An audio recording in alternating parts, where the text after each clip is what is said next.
সর্বপ্রথম আপনার আমার নবীকে উঠানো হবে, আপনার আমার নবীকে উঠানো হবে।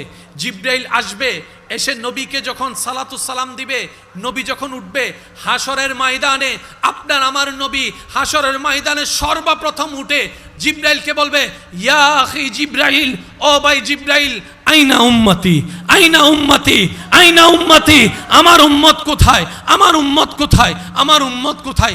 নিজের পরিবারের কথা বলবে না সেই দিন, সাহাবাদের কথা, ঘনিষ্ঠের কথা বলবে না, আপনার আমার মতো গুনাহগার উম্মতের কথা বলবে, গুনাহগার উম্মতের কথা বলবে।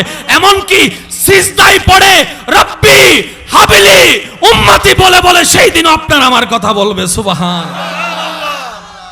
এমন ভাবে আর কেউ কখনো ভালোবাসে নাই, বাসতে পারবে না, ভালোবাসে নাই, বাসতে পারবে না। ভাইয়া, আপনি যদি সত্যিকার ভালোবাসার কদর দিতে জানেন, সত্যিকার ভালোবাসার মূল্যায়ন যদি আপনার ভিতরে থাকে, তাহলে আপনাকে একটা বিষয় মানতেই হবে, রবের ভালোবাসার মতো, নবীর ভালোবাসার মতো আর কোনো ভালোবাসা হয় না, আর কোনো ভালোবাসা হয় না। তো দুনিয়ার ভালোবাসার জন্য যদি আপনি আমি রাত জাগতে পারি, ঘুমটাকে হারাম করে দিতে পারি, দুনিয়ার ভালোবাসা পাওয়ার জন্য যদি রাস্তায় দাঁড় করাইতে পারি, ইগুতে যদি সম্মানে যদি না লাগে, দুনিয়ার ভালোবাসা পাওয়ার জন্য যদি বিপরীত সাইটের হাজার কটু বাক্য যদি সহ্য করে নিতে পারি, দুনিয়ার ভালোবাসা পাওয়ার জন্য যদি হাত কাটতে পারি, দুনিয়ার ভালোবাসা পাওয়ার জন্য যদি দুই বেলা না খেয়ে থাকতে পারি, কেন আমরা রবের ভালোবাসা পাওয়ার জন্য আজকে নামাজটা পড়তে পারি না, 5 ওয়াক্ত নামাজ পড়তে পারি না, তাহাজ্জুদের নামাজটা কেন পড়তে পারি না?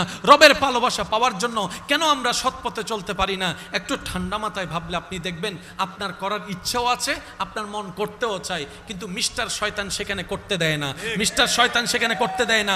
অনেক ভাইয়েরা আছেন, অনেক বোনেরা আছেন, আমার সাথে হয়তো একমত হবেন, আল্লাহর রহমতে মন নরম হয়ে অনেকে ফজরের নামাজ পড়ার জন্য মোবাইলে অ্যালার্ম দিয়ে রাখে, ফজর শুরু করব, ফজর থেকে নামাজ শুরু করব, যতই কষ্ট হোক আমি ফজর থেকে নামাজ শুরু করব, কিন্তু আর সে অ্যালার্মটা কানের মধ্যে বাজে না, কানের মধ্যে শোনা যায় না, উঠাটা আর হয় না। কিন্তু ফুটবলের জন্য অ্যালার্ম দিয়ে যদি রাখা হয়, ফুটবলে অ্যালার্ম বাজার আগে তার চোখ খুলে যায়। পার্থক্যটা কোথায়? আমার তো রুম প্রতিদিনের রুমেই, আমার ঘুম তো প্রতিদিনের ঘুমেই। মনে রাখবেন, রবের জন্য যখন আপনি করতে যাবেন, মিস্টার শয়তান সেগুলো সহ্য করতে পারে না, এটা তার গায়ে আগুন জ্বলার মতো হয়। এটাই তো ঈমানি পরীক্ষা। শয়তানে আপনাকে জাহান্নামের দিকে টানবে, আপনি ঈমানি শক্তি দিয়ে রে রবের দরবারের দিকে যাবেন, ঈমানি শক্তির সাথে রবের দরবারের দিকে যাবেন। এটার নামে হচ্ছে জিহাদে আকবর, এটাই রবের সবচাইতে পছন্দ। বলেন না সুবহানাল্লাহ।